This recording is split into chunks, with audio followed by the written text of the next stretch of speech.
Jangan lupa subscribe di YouTube channel Metro TV News dan juga nyalakan notifikasinya.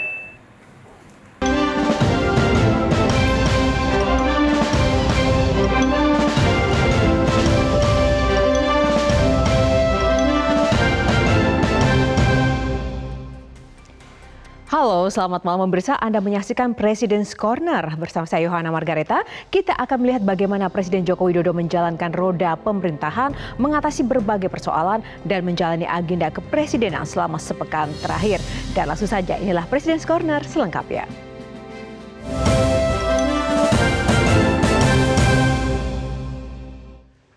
Membagikan BLT BBM ke berbagai pelosok negeri menjadi agenda utama Presiden Jokowi pada pekan ini. Daerah mana saja yang menjadi tujuan belusukan Presiden Jokowi? Berikut agenda istana pekan ini.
Dirjennya ganti, bawahnya ganti semua, biar ngerti bahwa kita ingin berubah.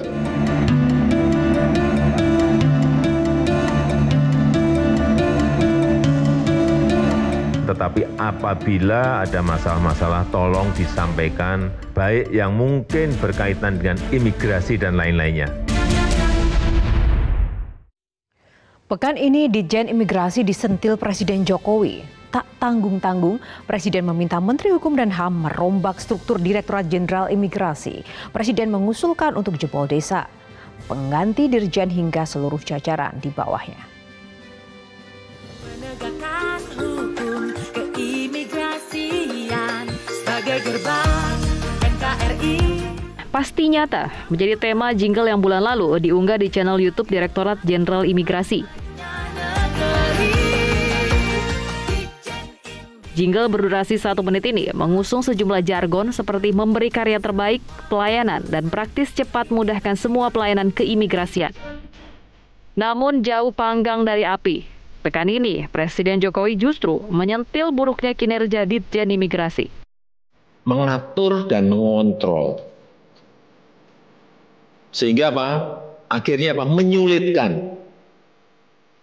Ini yang dirubah total harus. Yang seharusnya auranya adalah memudahkan dan melayani. Harus berubah total. Perlu dirjennya ganti, bawahnya ganti semua, biar ngerti bahwa kita ingin berubah. Kalau kita ingin investasi datang, turis datang, harus dirubah.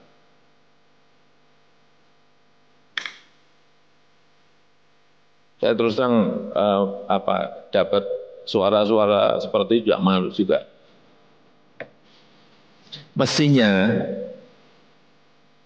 kalau yang saya lihat negara-negara yang majunya cepat itu, jadi orang diberikan baik itu yang namanya visa, yang namanya kitas kalau kita ya. Mereka melihat itu, kalau dia investor, investasinya berapa sih? Dia lihat. Negara itu pasti lihat. Dalam setiap kunjungan kerja ke mancanegara, Presiden selalu menyempatkan bertemu para pengusaha. Menarik investasi menjadi salah satu program prioritas pemerintahan Jokowi. Presiden Jokowi layak kesal bila ada petugas imigrasi yang bekerja asal. Bila pelayanan di pintu masuk sedemikian buruknya, tentu sulit membangun kepercayaan untuk berinvestasi di Indonesia. Dalam berbagai acara, Presiden selalu menjanjikan berbagai kemudahan berusaha. Bahkan saat bertemu sejumlah CEO industri raksasa di Korea Selatan, Presiden Jokowi berjanji siap turun tangan membantu menyelesaikan persoalan. Tetapi apabila ada masalah-masalah, tolong disampaikan kepada Menteri Investasi, Pak Bahlil, atau kepada Pak Menko Maritim dan Investasi kalau ada masalah. Kalau mentok, berdua ini tidak bisa menyelesaikan, bisa ke saya. Baik yang berkaitan dengan izin-izin, baik yang mungkin berkaitan dengan imigrasi dan lain-lainnya. Karena sekarang masalah-masalah regulasi semuanya sudah kita sederhanakan dan kita permudah. Inflasi pasca kenaikan harga BBM bersubsidi terus dipantau oleh Presiden Jokowi. Dalam pengarahan kepala daerah se-Indonesia, Presiden mendorong Pemda berkontribusi menekan inflasi. Bagaimana caranya? Sesaat lagi hanya di Presiden's Corner.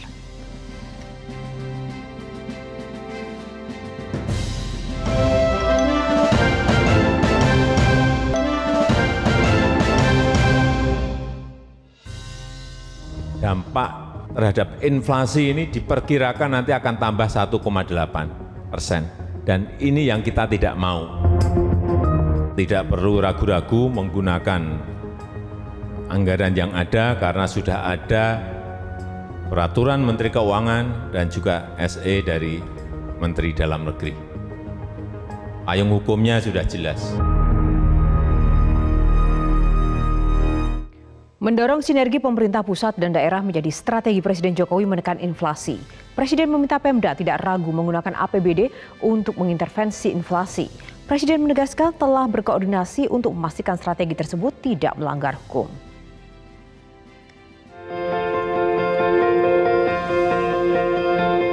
Gerak cepat Presiden Jokowi membagikan BLT BBM ke berbagai pelosok negeri terus berlanjut pekan ini. BLT BBM merupakan upaya pemerintah menjaga daya beli masyarakat pasca kenaikan harga BBM bersubsidi. Tidak boleh untuk beli handphone, beli baju baru. Ini berkaitan dengan anak sekolah, boleh. Setelah Papua, Kepulauan Tanimbar dan Lampung, pekan ini Presiden Jokowi membagikan BLT BBM di Kabupaten Maluku Tenggara. Selain BLT BBM, pemerintah juga menggelar program subsidi upah yang akan dibagikan pada 16 juta pekerja di seluruh Indonesia. Sudah dimulai semuanya. Memang baru kurang lebih 5 juta 900. Hampir 6 juta. Dari 20,6 juta yang harusnya menerima. Memang ini masih dalam proses semuanya. Tetapi 6 juta itu bukan angka yang kecil. Ya. Kemudian juga dalam waktu hanya kurang lebih 1 minggu sudah bisa menyalurkan seperti itu. Dan juga bantuan subsidi upah yang sudah menerima sampai hari ini sudah 4.122.000 dari 16 juta yang akan diserahkan. Safari Presiden membagikan BLT BBM berlanjut ke Kabupaten Maluku Barat Daya. Daerah ini merupakan salah satu wilayah terluar Indonesia yang berbatasan langsung dengan Timor Leste. Presiden menyatakan terus mendorong percepatan pembagian BLT BBM, termasuk di kawasan terpencil. Ini akan terus kita dorong agar itu bisa segera cepat diselesaikan. Ya, ini termasuk Kabupaten Maluku Barat Daya termasuk kepulauan terluar. Berselang hari, BLT BBM yang telah dibagikan mencapai 8 juta di 461 kabupaten dan kota. Presiden mengapresiasi kecepatan pembagian BLT BBM dalam kunjungan kerja di Kepulauan Aru. Perlu saya sampaikan bahwa sampai hari ini pemerintah telah membagikan 8.179.000 dan sudah naik pada angka 461 kabupaten dan kota. Kalau kemarin kan 431, sekarang 461. Lompatannya cepat sekali. Pemerintah merasa perlu membagikan BLT BBM dan subsidi upah untuk menjaga daya beli masyarakat kurang mampu. Badan Pusat Statistik menyatakan kenaikan harga BBM bersubsidi menyumbang kenaikan inflasi. Presiden Jokowi pun menyadari inflasi merupakan konsekuensi kenaikan harga BBM bersubsidi. Strategi Presiden Jokowi untuk mengatasi inflasi adalah mendorong Pemda ikut berkontribusi. Saya melihat dampak terhadap inflasi ini diperkirakan nanti akan tambah 1,8%. Dan ini yang kita tidak mau. Oleh sebab itu saya minta pada gubernur, bupati, wali kota agar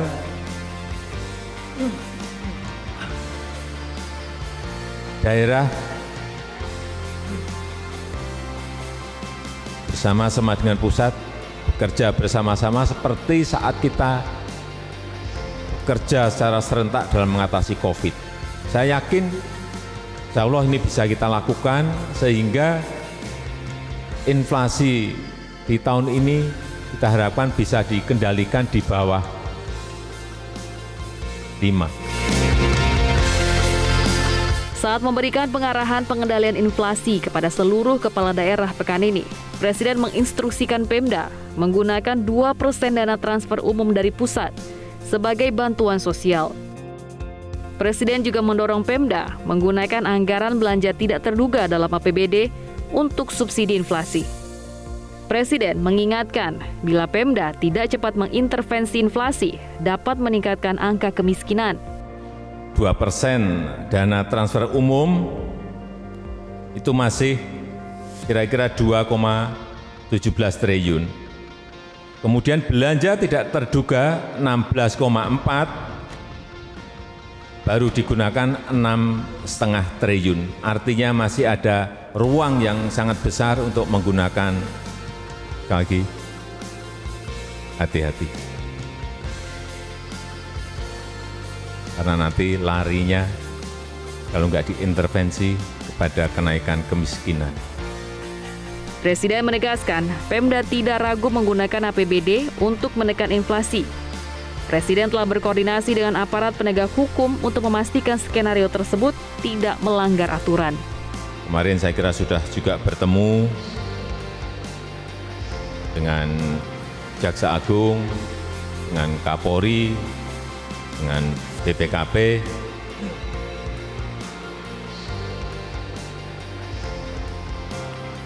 Tidak perlu ragu-ragu menggunakan anggaran yang ada karena sudah ada peraturan Menteri Keuangan dan juga SE dari Menteri Dalam Negeri. Payung hukumnya sudah jelas. Pemirsa, tak hanya Presiden, Wakil Presiden juga mendorong sinergi pusat dan daerah untuk menekan inflasi. Seperti apa bentuknya? Informasinya sesaat lagi dalam segmen Pesan dari Istana.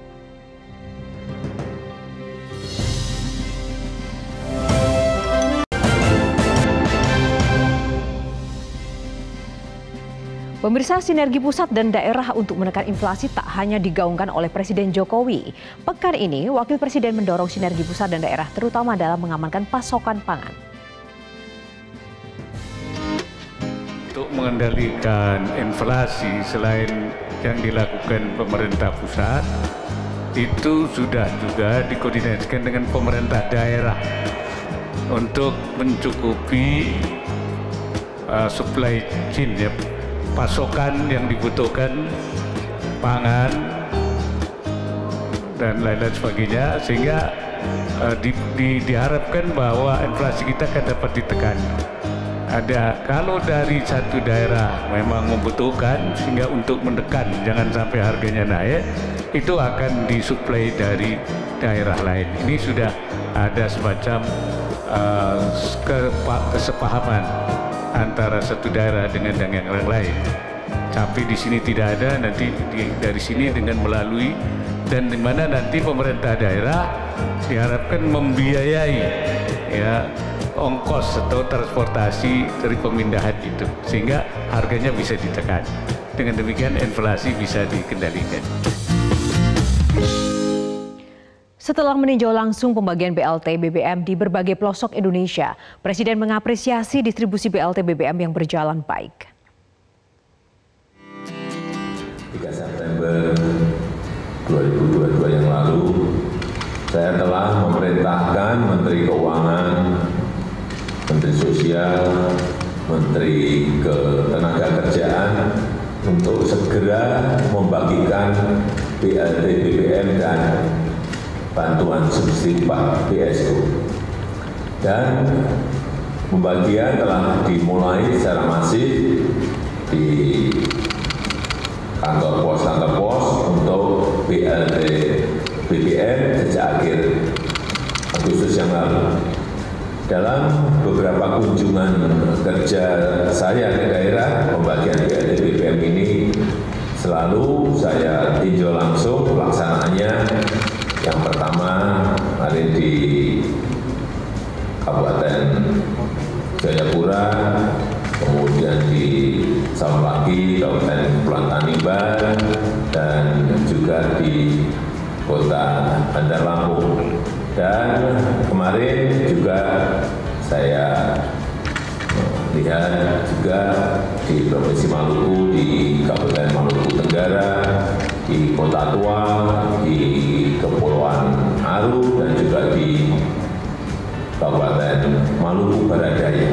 Saya melihat pembagian juga berjalan dengan baik, dan saya ingin pembagian dilakukan secara mudah, secara cepat, dan tepat sasaran.